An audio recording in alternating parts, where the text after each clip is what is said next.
ಅನ್ವಯಿಸಿದರೆ ಅಥವಾ ರೆಸೋನೇಟ್ ಆದರೆ ಮಾತ್ರ ತೊಗೊಳ್ಳಿ, ಇಲ್ಲಾಂದರೆ ಬಿಟ್ಬಿಡಿ. ಇನ್ನು ಕಾರ್ಡ್ಸ್ನ ಶಫಲ್ ಮಾಡಿದಾಗೆ ನನಗೆ first card queen of pentacles ಬಂದಿದೆ. ಯಾವಾಗಲೂ ಹೇಳೋ ಹಾಗೆ first card is A strongest card ಅಂತ. ಕ್ವೀನ್ ಆಫ್ ಪೆಂಟಿಕಲ್ಸ್ ಬಂದಿರೋದ್ರಿಂದ ತುಂಬ ಹಣದ ಬಗ್ಗೆ ಯೋಚನೆ ಇದೆ. ಸೊ ನಿಮ್ಗೇನಾದರೂ ಮ್ಯಾಟರ್ ಆಗುತ್ತೆ ಒಂದು ವಿಷಯ ಅಂದರೆ ಅದು ಕೆಲಸದ ವಿಷಯ ಅಂತ ಅನಿಸುತ್ತೆ, ಸ್ಟೆಬಿಲಿಟಿ ಅಂತ ಅನಿಸುತ್ತೆ, ಬೀಯಿಂಗ್ ರೆಸ್ಪಾನ್ಸಿಬಲ್ ಪರ್ಸನ್ ಅಂತ ಅನಿಸುತ್ತೆ. ತುಂಬ ರೆಸ್ಪಾನ್ಸಿಬಿಲಿಟೀಸ್ನ ತೊಗೊಳ್ತಾ ಇದ್ದೀರಾ ನೀವು ಅಥವಾ ನೀವು ಕನೆಕ್ಟ್ ಆಗಿರೋ ಪಾರ್ಟ್ನರು. ಟೈಮ್ ಟು ಮ್ಯಾನೇಜ್ ಅಂತ ಹೇಳುತ್ತೆ. ಎಲ್ಲನೂ ಹೇಗೆ ಮ್ಯಾನೇಜ್ ಮಾಡ್ಕೊಂಡು ಹೋಗ್ತೀರಾ ಅನ್ನೋದ್ರ ಬಗ್ಗೆ. ಮೇ ಬಿ ನೀವು ಕನೆಕ್ಟ್ ಆಗಿರೋ ವ್ಯಕ್ತಿ ಅಥವಾ ನಿಮ್ಮ ಹಸ್ಬೆಂಡು, ವೈಫು, ಮೇ ಬಿ ಸಿಂಹರಾಶಿಯವರು ಇರ್ಬೋದು. ಕ್ವೀನ್ ಆಫ್ ಪೆಂಟಿಕಲ್ಸ್ ಸರ್ಟನ್ ಆರ್ಡರ್ಸ್ನ ಅಂತ ಹೇಳ್ಬೋದು. ಕೆಲವೊಂದು ಬಿಸ್ನೆಸ್ ಮಾಡ್ತಾಯಿದ್ರೆ ಕೆಲವು ಗೋಲ್ಸ್ನ ರೀಚ್ ಆಗಬೇಕು, ಡೆಡ್ಲೈನ್ ಮುಗಿಯೋದ್ರೊಳಗೆ ವರ್ಕ್ನ ಕಂಪ್ಲೀಟ್ ಮಾಡಬೇಕು. ಸೊ ತುಂಬ everything is taken care of ಅಂತ ಅನಿಸುತ್ತೆ. ಎಲ್ಲನೂ ಮ್ಯಾನೇಜ್ ಮಾಡ್ತಾ ಇದ್ದೀರಾ ನೀವು. ಸೊ ಮೇ ಬಿ ಕೆಲವ್ರಿಗಿದು ಹೊಸದಾಗಿ ಯೂಶ್ವಲಿ ಏನಾದರೂ ಇನ್ವೆಸ್ಟ್ಮೆಂಟ್ ಮಾಡ್ತಾಯಿದ್ರು ಕೂಡ ಕ್ವೀನ್ ಆಫ್ ಪೆಂಟಿಕಲ್ಸ್ ಕಾರ್ಡ್ ಬಂದಿರುತ್ತೆ. ಯಾವುದ್ರ ಮೇಲಾದರೂ ಇನ್ವೆಸ್ಟ್ಮೆಂಟ್, ನಿಮ್ಮ ವೈಫು ನಿಮ್ಮ ಪಾರ್ಟ್ನರ್ಗೋಸ್ಕರನೋ ಏನಾದರೂ ಶಾಪಿಂಗ್ ಮಾಡ್ತಾಯಿದ್ರೆ, ಗಿಫ್ಟಿ ತೊಗೊಳ್ತಾ ಇದ್ರು ಕೂಡ ಈ ಕಾರ್ಡ್ ಬಂದಿರುತ್ತೆ. ಸೆಕೆಂಡ್ ಕಾರ್ಡ್ ನನಗೆ ಹ್ಯಾಂಗ್ಮ್ಯಾನ್ ಬಂದಿದೆ. ಸೊ ಕೆಲವೊಮ್ಮೆ ಜಸ್ಟ್ ವೇಟ್ ಅಂತ ಹೇಳುತ್ತೆ. ಮೇ ಬಿ ಏನಾದರೂ ತೊಗೊಳ್ಬೇಕು ಅಂತ ಅಂದ್ಕೊಂಡಿದ್ರೆ, ಯಾರಿಗೋಸ್ಕರನಾದರೂ ಪರ್ಚೇಸ್ ಮಾಡ್ಕೊಳ್ತಾ ಇರ್ಬೋದು, ಎಲ್ಲಾದರೂ ಏನಾದರೂ ಇನ್ವೆಸ್ಟ್ ಮಾಡ್ತಾಯಿದ್ರು ಕೂಡ ಸೆಕೆಂಡ್ ಕಾರ್ಡ್ ಹ್ಯಾಂಗ್ಮ್ಯಾನ್ ಬಂದಿರೋದು ವೇಟ್ ಅಂತ ಹೇಳ್ತಾ ಇದೆ ಕಾರ್ಡು. ಸ್ವಲ್ಪ ವಿಚಾರಿಸಿ ಅದ್ರ ಬಗ್ಗೆ ಪೇಪರ್ಸ್ನ, ಡಾಕ್ಯುಮೆಂಟ್ಸ್ನ ವೆರಿಫೈ ಚೆನ್ನಾಗಿ ಮಾಡಿಕೊಂಡು ಮುಂದುವರಿರಿ ಅಂತ ಹೇಳ್ಬೋದು. ಟೂ ಬ್ಯುಸಿ ಅಂತ ಅನಿಸುತ್ತೆ. ಸೊ ಮೇ ಬಿ ನಿಮ್ಮ ಪಾರ್ಟ್ನರ್ ನಿಮ್ಮ ಥರನೇ ಇರ್ಬೋದು. ಮಿರರಿಂಗ್ ಆಫ್ ಈಚ್ ಅದರ್ ಅಂತ ಹೇಳ್ತೀವಿ. ನೀವು ಹೇಗಿದ್ದೀರೋ ಆ ಪರ್ಸನ್ನು ಕೂಡ ಹಾಗೇ ಇದ್ದಾರೆ ಅಂತ ಹೇಳ್ಬೋದು. ನೀವು ನಿಮ್ಮ ಕೆಲಸ ಮತ್ತು ಹಣದ ಬಗ್ಗೆ ತುಂಬ ಯೋಚನೆ ಮಾಡ್ತೀರಾ, ಕೆರಿಯರ್ ಆ್ಯಂಡ್ ಮನಿ ಬಗ್ಗೆ. ಸೊ ಅದರ್ ಪರ್ಸನ್ನು ಆ ಥರನೇ ಇರೋ ಪರ್ಸನ್ ಜೊತೆ ನೀವು ಕನೆಕ್ಟ್ ಆಗಿದ್ದೀರಾ ಕೆಲವರು. ಸೊ ಮೇ ಬಿ ಮನೆ ತೊಗೊಳ್ಬೇಕು ಅಂತ ಡಿಸೈಡ್ ಮಾಡಿದ್ದೀರಾ, ಅಥವಾ ರೀಪ್ಲೇಸ್ ಮಾಡಬೇಕು ಕಾರು ಅಥವಾ ವೆಹಿಕಲ್ಸ್ನ, ಇದನ್ನು ಎಕ್ಸ್ಚೇಂಜ್ ಮಾಡಿ ಬೇರೆ ತೊಗೊಳ್ಬೇಕು, ಇದು ಹಳೇದಾಯಿತು. ಕೆಲವ್ರಿಗೆ difficulty to meet eye to eye ಅಂತ ಕಾರ್ಡ್ ಹೇಳುತ್ತೆ. ನೀವು ಕನೆಕ್ಟ್ ಆಗಿರೋ ಪರ್ಸನ್ನ ಅಥವಾ ಕನೆಕ್ಟ್ ಆಗಬೇಕು ಅಂತ ಅಂದ್ಕೊಂಡಿರೋ ಪರ್ಸನ್ ಕೂಡ ಕಣ್ಣಲ್ಲಿ ಕಣ್ಣಿಟ್ಟು ನೋಡೋಕೆ ಆಗ್ತಾ ಇಲ್ಲ ನಿಮಗೂ ಅಥವಾ ಅದರ್ ಪರ್ಸನ್ಗೂ ಅಂತ ಅನಿಸುತ್ತೆ. ಸೊ ಕೆಲವ್ರಿಗೆ ನೀವು ವೇಟ್ ಮಾಡು ಅಂತ ಹೇಳ್ತಾ ಇದ್ದೀರಾ ನೀವು ಅಥವಾ ಅದರ್ ಪರ್ಸನು. ಸೊ ಅವರಿಗೆ ಸೀರಿಯಸ್ ರಿಲೇಷನ್ಶಿಪ್ ಬೇಕಾಗಿದೆ, ಬಟ್ ನೀವು ಯಾವುದೇ ಡಿಸಿಷನ್ನ ಹೇಳ್ತಾ ಇಲ್ಲ ನೀವು ಅಥವಾ ಅದರ್ ಪರ್ಸನ್ನು. ಯಾವಾಗಲೂ ಅವ್ರನ್ನ ವೇಟ್ ಮಾಡು ಅಂತಲೇ ಹೇಳ್ತಾ ಇದ್ದೀರಾ. ಸೊ ತುಂಬ ಅವ್ರಿಗೆ ಗೊತ್ತಾಗ್ತಾ ಇಲ್ಲ ಲೈಫಲ್ಲಿ ಏನು ಆಗ್ತಾ ಇದೆ ಅಂತ. ಹ್ಯಾಂಗ್ಮ್ಯಾನ್ ಇರೋದ್ರಿಂದ ತುಂಬ ದೇ ಕ್ಯಾಂಟ್ ಹ್ಯಾಂಡಲ್ ಅಂತ ಹೇಳ್ಬೋದು. ಕೆಲವು ವಿಷಯಗಳನ್ನ ಅವ್ರಿಗೆ ಮ್ಯಾನೇಜ್ ಮಾಡೋಕ್ಕಾಗ್ತಾ ಇಲ್ಲ. ಸೊ ಯಾರೂ ಮೂವ್ ಮಾಡೋಕ್ಕೆ ರೆಡಿ ಇಲ್ಲ, ನೀವಾಗಿರ್ಬೋದು ಅಥವಾ ಅದರ್ ಪರ್ಸನ್ನು. ಈ ಥರ ಹೇಳ್ತಾ ಇದ್ದೀನಿ ಅಂತ ತಪ್ಪು ತಿಳ್ಕೊಳ್ಬೇಡಿ, ನಿಮ್ಮ ಮನಸ್ಸಲ್ಲಿ ಏನಿದೆ ಅಂತ. ಸೊ ಕಾರ್ಡಲ್ಲಿ ಕೂಡ ನನಗೆ ಅರ್ಥ ಆಗ್ತಾ ಇಲ್ಲ. ಸೊ ಯಾವುದೇ ಡಿಸಿಷನ್ನ ತೊಗೊಳ್ಳೋಕ್ಕೆ ಅವರು ನೀವು ರೆಡಿ ಇಲ್ವೋ ಅಥವಾ ನೀವು ಕನೆಕ್ಟ್ ಆಗಿರೋ ಪರ್ಸನ್ ರೆಡಿ ಇಲ್ವೋ. ಮೇ ಬಿ ಥರ್ಡ್ ಕಾರ್ಡ್ ನನಗೆ 10 ಆಫ್ ವಾಂಡ್ಸ್ ಬಂದಿದೆ. ತುಂಬ ರೆಸ್ಪಾನ್ಸಿಬಿಲಿಟೀಸ್ ಇರ್ಬೋದು, ಇಲ್ಲ ಅಂತ ಹೇಳಲ್ಲ ನಾನು. ನಿಮಗಿದೆಯೋ ತುಂಬ ಮನೆ ಜವಾಬ್ದಾರಿ ಎಲ್ಲ ಇದೆಯೋ, ಅಥವಾ ಮನೆಯಲ್ಲಿ ಇರೋ ಸಿಬ್ಲಿಂಗ್ಸ್ನ ಸೆಟಲ್ ಮಾಡಬೇಕು, ತುಂಬ ತೊಂದರೆಗಳಿರ್ಬೋದು, ಅಥವಾ ಅದರ್ ಪರ್ಸನ್ಗಿರ್ಬೋದು, ಎಲ್ಲ ಸರಿ. ಬಟ್ ಎಷ್ಟು ಅಂತ ವೇಟ್ ಮಾಡಬೇಕು ಅದರ್ ಪರ್ಸನ್. ಅವ್ರ ಮನೆಯಲ್ಲೂ ಕೂಡ ಕೆಲವು ತೊಂದರೆ ತಾಪತ್ರಯಗಳಿರುತ್ತೆ, ಫ್ಯಾಮ್ಲಿ ಕಡೆಯಿಂದ ಪ್ರೆಷರ್ ಇರುತ್ತೆ ಅವ್ರಿಗೂ ಕೂಡ. ಸೊ ನಿಮ್ಗಾಗಲ್ಲ ಅಂದರೆ ಅವ್ರ ಪಾಡಿಗೆ ಅವ್ರಿಗೆ ಬಿಟ್ಟರೆ ಅವ್ರ ಲೈಫಲ್ಲಿ ಅವ್ರು ಸೆಟಲ್ ಆಗಬಹುದು ಅಂತ ಕಾರ್ಡ್ ಹೇಳುತ್ತೆ. ಫಿಫ್ತ್ ಕಾರ್ಡ್ ನನಗೆ 7 ಆಫ್ ವಾಂಡ್ಸ್ ಬಂದಿದೆ. ಸೊ ಕೆಲವ್ರಿಗೆ ನಾನು ಚೆನ್ನಾಗಿಲ್ಲ ಅಂತ ಅನ್ನಿಸ್ತಾ ಇರ್ಬೋದು. ನೋಡೋದಕ್ಕೆ ಫಿಸಿಕಲ್ ಅಫಿಯರೆನ್ಸಲ್ಲಿ ನನ್ನನ್ನು ಯಾರೂ ಇಷ್ಟಪಡಲ್ಲ, ಸೊ ಏನು ಆ ಥರ ಒಂದು ಭಾವನೆ ಇದ್ದರೂ ಕೂಡ 7 ಆಫ್ ವಾಂಡ್ಸ್ ಬಂದಿರುತ್ತೆ.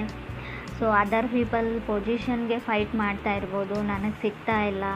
ಸೊ ನಿಮಗೂ ಬೆಟರ್ ಪರ್ಸನ್ ಸಿಗುತ್ತೆ, ಪೊಸಿಷನ್ ಸಿಗುತ್ತೆ, ತಾಳ್ಮೆ ಇರಲಿ ಅಂತ ಕಾರ್ಡ್ ಹೇಳ್ತಾ ಇದೆ. ಸೊ ಫಿಫ್ತ್ ಕಾರ್ಡ್ ನನಗೆ ಲವರ್ಸ್ ಕಾರ್ಡ್ ಬಂದಿದೆ. ಮೇ ಬಿ ಕೆಲವ್ರಿಗೆ ಲವರ್ಸ್ ಕಾರ್ಡ್ ಬಂದರೆ ವೆರಿ ಇಂಪಾರ್ಟೆಂಟ್ ಚಾಯ್ಸ್ ಇರೋ ಡಿಸಿಷನ್ನ ತೊಗೊಳ್ಬೇಕಾಗುತ್ತೆ. ಸೊ ಯೂನಿಯನ್ನ ಹೇಳುತ್ತೆ. ಕೆಲವೊಮ್ಮೆ ಲವರ್ಸ್ ಕಾರ್ಡ್ ನಿಮ್ಮ ಎಕ್ಸ್ ಕಮ್ಬ್ಯಾಕ್ ಆಗೋದನ್ನು ಕೂಡ ರೀಪ್ರೆಸೆಂಟ್ ಮಾಡುತ್ತೆ, ಅಥವಾ ನೀವು ಒಂದು ರೀಕನೆಕ್ಟ್ ಆಗಬೇಕು ಅನ್ನೋ ಒಂದು ಮಿಷನ್ನಲ್ಲಿ ಪರ್ಪೋಸಲ್ಲಿ ಮೂವ್ ಆಗ್ತೀರಾ. ಗಾರ್ಡನ್ ಮಾಡ್ತೀರಾ ಆ ವ್ಯಕ್ತಿ ಮುಂದೆ ಅಂತ ಹೇಳ್ಬೋದು. ಸೋಲ್ತೀರಾ, ಎಲ್ಲದಕ್ಕೂ ರೆಡಿ ಅಂತ ಹೇಳ್ತೀರಾ, ಎಸ್ ಅಂತ ಹೇಳ್ತೀರಾ ಅಂತ ಕೂಡ ಕಾರ್ಡ್ ಹೇಳ್ತಾ ಇದೆ. 6 ಕಾರ್ಡ್ ನನಗೆ ಎಂಪ್ರರ್ ಬಂದಿದೆ. ಎಂಪ್ರರ್ ಓನ್ ಯುವರ್ ಪವರ್ ಅಂತ ಹೇಳುತ್ತೆ. ನೀವು ನಿಮ್ಮ ಪಾರ್ಟ್ನರ್ಗೋಸ್ಕರ ಗಿಫ್ಟ್ನ ಬೈ ಮಾಡ್ತಿದ್ದೀರೋ, ಆಲ್ರೆಡಿ ಆ ಗಿಫ್ಟ್ನ ಅವರಿಗೆ ಪ್ರೆಸೆಂಟ್ ಮಾಡಿರ್ಬೋದು, ಅಥವಾ ಅದರ್ ಪರ್ಸನ್ ನಿಮಗೋಸ್ಕರ ಏನಾದರೂ ಮಾಡ್ತಾ ಇರ್ಬೋದು ಅಂತ ಕೂಡ ಕಾರ್ಡ್ ಹೇಳ್ತಾ ಇದೆ. ಕೆಲವ್ರಿಗೆ ಯಾರಿಗಾದ್ರೂ ನೀವು ಸಾರಿ ಕೇಳಬೇಕು, ಅಪಾಲಜಿ ಕೇಳಬೇಕು ಅಂತ ಅಂದ್ಕೊಂಡಿದ್ರು ಕೂಡ ಎಂಪ್ರರ್ ಯಾವ ಥರ ಅಂದರೆ ನೀವು ಸಾರಿ ಕೇಳೋ ಅವಶ್ಯಕತೆ ಇಲ್ಲ, ನೀವು ಮಾಡಿದ ಸರಿಯಾಗೇ ಇದೆ ಅಂತ ಕಾರ್ಡ್ ಹೇಳುತ್ತೆ. ಮೇ ಬಿ ಇದು ಕೆಲವ್ರಿಗೆ ಮಾತ್ರ ಅನ್ವಯಿಸುತ್ತೆ ಫ್ರೆಂಡ್ಸ್, ಎಲ್ರಿಗೂ ಅಲ್ಲ. ನಾನು ಹೇಳ್ತಾ ಇರೋದನ್ನು ತಪ್ಪಾಗಿ ತಿಳ್ಕೊಳ್ಬೇಡಿ, ನಾನು ಏನೇ ಮಾಡಿದರೂ ಸರಿಯಾಗಿ ಮಾಡ್ತೀನಿ ಅಂತ. ಕೆಲವೊಮ್ಮೆ ಕೆಲವ್ರಿಗೆ ಯಾರಿಗಾದ್ರೂ ನೀವು ಕ್ಷಮೆ ಕೇಳಬೇಕು ಅಂತ ಅಂದ್ಕೊಂಡಿದ್ರೆ ನಾಟ್ ಗುಡ್ ಅಂತ ಕಾರ್ಡ್ ಹೇಳುತ್ತೆ. ನಿಮಗೆ ನೀವು ಟ್ರೂ ಟು ಯುವರ್ ಸೆಲ್ಫ್ ಅಂತ ಕಾರ್ಡ್ ಹೇಳುತ್ತೆ. ನಿಮಗೆ ನೀವು ಆತ್ಮಸಾಕ್ಷಿಯಿಂದ ಏನಾದರೂ ಮಾಡ್ತಾ ಇದ್ದರೆ, ನಿಮಗೆ ನೀವು ಆತ್ಮವಂಚನೆ ಮಾಡ್ಕೊಳ್ತಾ ಇಲ್ಲ ಅಂದರೆ, ನಿಮಗೆ ನೀವು ಮಾಡ್ತಾ ಇರೋದು ಸರಿಯಾಗಿದೆ ಅಂತ ಅನಿಸಿದರೆ ಖಂಡಿತವಾಗ್ಲೂ ಅದನ್ನು ಮಾಡಿ. ನೀವು ಸುಮ್ಮನೆ ಯಾರೋ ಹೇಳಿದ್ರು ಅಂತ ಯಾರಿಗೋ ಅಪಾಲಜಿ ಕೇಳುವಂಥ ಅವಶ್ಯಕತೆ ಇಲ್ಲ. ನಿಮ್ಮ ತಪ್ಪಿಲ್ಲ ಅಂತ ನಿಮ್ಗೆ ಗೊತ್ತಿದ್ದರೆ, 100% ಶ್ಯೂರ್ ಇದ್ದರೆ ಖಂಡಿತ ಅದರ ಅವಶ್ಯಕತೆ ಇಲ್ಲ ಅಂತ ಕಾರ್ಡ್ ಹೇಳುತ್ತೆ. ಈ ಥರ ನೀವು ಥಿಂಕ್ ಮಾಡ್ತಾ ಇದ್ದೀರೋ, ಅಥವಾ ನೀವು ಕನೆಕ್ಟ್ ಆಗಬೇಕು ಅಂತ ಅಂದ್ಕೊಂಡಿರೋ ವ್ಯಕ್ತಿ, ಕನೆಕ್ಟ್ ಆಗಿರೋ ವ್ಯಕ್ತಿ ಕೂಡ ಇರ್ಬೋದು. 8 ಕಾರ್ಡ್ ನನಗೆ ಸ್ಟಾರ್ ಕಾರ್ಡ್ ಬಂದಿದೆ. ಖಂಡಿತ ಹೋಪ್ ಇದೆ, ನಿಮಗೆ ಫಾಸ್ಟ್ ಪರ್ಸನ್ ಬರ್ತಾರೆ. ಎಕ್ಸ್ ಬ್ಯಾಕ್ ಆಗಬೇಕು ಅಂತ ಯಾರಿಗಾದ್ರೂ ಅನಿಸಿದರೆ, ಆಲ್ರೆಡಿ ಬ್ರೇಕಪ್ ಆಗಿದೆ, ಖಂಡಿತ ಆ ವ್ಯಕ್ತಿ ಬರ್ತಾರೆ. ಹೋಪ್ನ ಇಟ್ಕೊಳ್ಬೋದು. ಸ್ಟಾರ್ ಕಾರ್ಡ್ ಕೆಲವೊಮ್ಮೆ ಫೇಮಸ್ ಪರ್ಸನ್ನ ರೀಪ್ರೆಸೆಂಟ್ ಮಾಡುತ್ತೆ. ನಿಮ್ಮ ಕ್ಲಾಸಲ್ಲಿ ಫೇಮಸ್ ಇರ್ಬೋದು, ನೀವು ಕೆಲಸ ಮಾಡೋ ಜಾಗದಲ್ಲಿ ವೈಡ್ ಫೇಮಸ್, ಎಲ್ಲರನ್ನ ಇಂಪ್ರೆಸ್ ಮಾಡ್ತಾರೆ ಆ ವ್ಯಕ್ತಿ. ಮೆಸ್ಮರೈಸಿಂಗ್ ಐಸ್ ಇದೆಯೋ, ಅಥವಾ ನೋಡೋಕೆ ಚೆನ್ನಾಗಿದ್ದಾರೋ, ಆ ಥರ ಇರೋ ವ್ಯಕ್ತಿ ಅಂತ ಹೇಳ್ಬೋದು. ಅದಕ್ಕೆ ನಿಮ್ಗೆ ಅನ್ನಿಸ್ತಾ ಇರ್ಬೋದು, ನಾನು ನೋಡೋಕೆ ಚೆನ್ನಾಗಿಲ್ಲ, ಅವ್ರು ನನ್ನನ್ನು ಆ್ಯಕ್ಸೆಪ್ಟ್ ಮಾಡ್ಕೊಳ್ತಾರಾ, ನಾನು ಹೋಗಿ ಪ್ರಪೋಸ್ ಮಾಡಿದ್ರು ಅಂತ.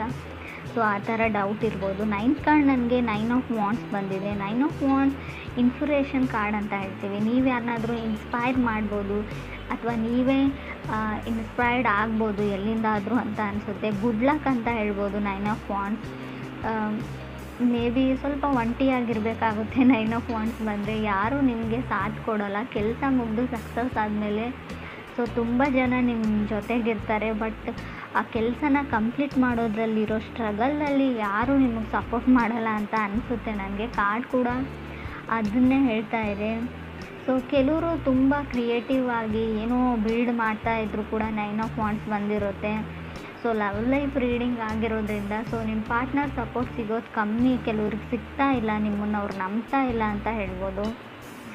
ಮೇ ಬಿ ಅಫಿಷಿಯಲಿ ಅವ್ರಿಗೇನೋ ಬೇಕಾಗಿದೆ, ಅಫಿಷಿಯಲಿ ಅವ್ರು ನೀವು ಮದುವೆ ಆಗಬೇಕು, ಅಥವಾ ಅಲ್ಲಿವರೆಗೂ ಅವ್ರಿಗೆ ನಂಬಿಕೆ ಬರಲ್ಲ, ನೀವೇನೇ ಹೇಳಿದ್ರು ಅವ್ರು ನಂಬ್ತಾ ಇಲ್ಲ ಅಂತ ಹೇಳ್ಬೋದು. 10th ಕಾರ್ಡ್ ನನಗೆ ಹರ್ಮೆಟ್ ಕಾರ್ಡ್ ಬಂದಿದೆ. ತುಂಬ ಟ್ರಸ್ಟ್ ಇಶ್ಯೂಸ್ ಇದೆ ಅಂತ ಹೇಳ್ಬೋದು. ನಂಬಿಕೆ ಪ್ರಶ್ನೆ, ನಿಮ್ಮನ್ನು ನಂಬೋಕೆ ಆಗ್ತಾ ಇಲ್ಲ, ನಿಮ್ಮನ್ನು ನಂಬೋದಾ, ನಾನು ನಿಮಗೋಸ್ಕರ ವೇಟ್ ಮಾಡ್ಬೋದಾ ಅನ್ನೋ ಥಾಟ್ ಎಲ್ಲ ಬರ್ತಾ ಇದೆ ಅವ್ರಿಗೆ. ಖಂಡಿತವಾಗ್ಲೂ ಕೆಲವ್ರಿಗೆ ಇನ್ಸೆಕ್ಯೂರಿಟೀಸ್ ಕಾಡುತ್ತೆ. ನೀವು ಅವರು ನಂಬಿಕೆ ಉಳ್ಕೊಳ್ಳುವಂಥ ಕೆಲಸ ನೀವು ಮಾಡಿಲ್ವೋ, ಅಥವಾ ನಿಮ್ಮ ಪಾರ್ಟ್ನರ್ ಮಾಡಿಲ್ವೋ, ತುಂಬ ಬರ್ಡನ್ ಫೀಲ್ ಆಗ್ತಾ ಇದೆ ಅಂತ ಹೇಳ್ಬೋದು. 9 ಆಫ್ ವಾಂಡ್ಸ್ ಕೆಲವೊಮ್ಮೆ ಬರ್ಡನ್ನು ಕೂಡ ರೀಪ್ರೆಸೆಂಟ್ ಮಾಡುತ್ತೆ, ಅದು ಕೂಡ ರಿಯಲ್ ಬರ್ಡನ್ನು. ಇನ್ನೇನು ಆ ವ್ಯಕ್ತಿ ಮನಸ್ಸನ್ನ ನೀವು ಪರಿವರ್ತನೆ ಮಾಡಿರ್ತೀರ, ಕನ್ವಿನ್ಸ್ ಮಾಡಿರ್ತೀರ ಅಪಾಲಜಿ ಕೇಳಿ.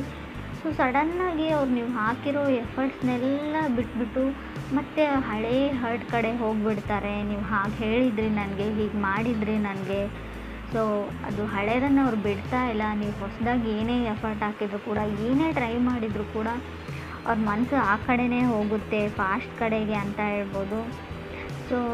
ಮೇ ಬಿ ಅವ್ರಿಗೇನೋ ಗೊತ್ತಿಲ್ಲ, ಇನ್ಸೆಕ್ಯೂರಿಟೀಸ್ ಇದೆ, ಅವ್ರು ನಿಮ್ಮನ್ನು ನಂಬೋಕ್ಕಾಗ್ತಾ ಇಲ್ಲ. ಅಗೇನ್ ಸಮಥಿಂಗ್, ನೀವು ಅವ್ರಿಗಿರೋ ಭಾವನೆಗೂ ಕೂಡ ರೆಸ್ಪೆಕ್ಟ್ ಕೊಡಿ, ಅವ್ರಿಗೆ ಹೆಲ್ಪ್ ಮಾಡಿ. ಮೆಂಟಲಿ ಏನಿದೆ ತಲೆ ಒಳಗೆ ಅದನ್ನು ತೆಗಿಯೋಕ್ಕೆ ಹೆಲ್ಪ್ ಮಾಡಿದರೆ ಖಂಡಿತವಾಗ್ಲೂ ಒಂದು ಒಳ್ಳೆ ಎಂಡ್ ಅಂತ ಹೇಳ್ಬೋದು, ರಿಸಲ್ಟ್ ಸಿಗುತ್ತೆ ಅಂತ ಕೂಡ ಕಾರ್ಡ್ ಹೇಳುತ್ತೆ.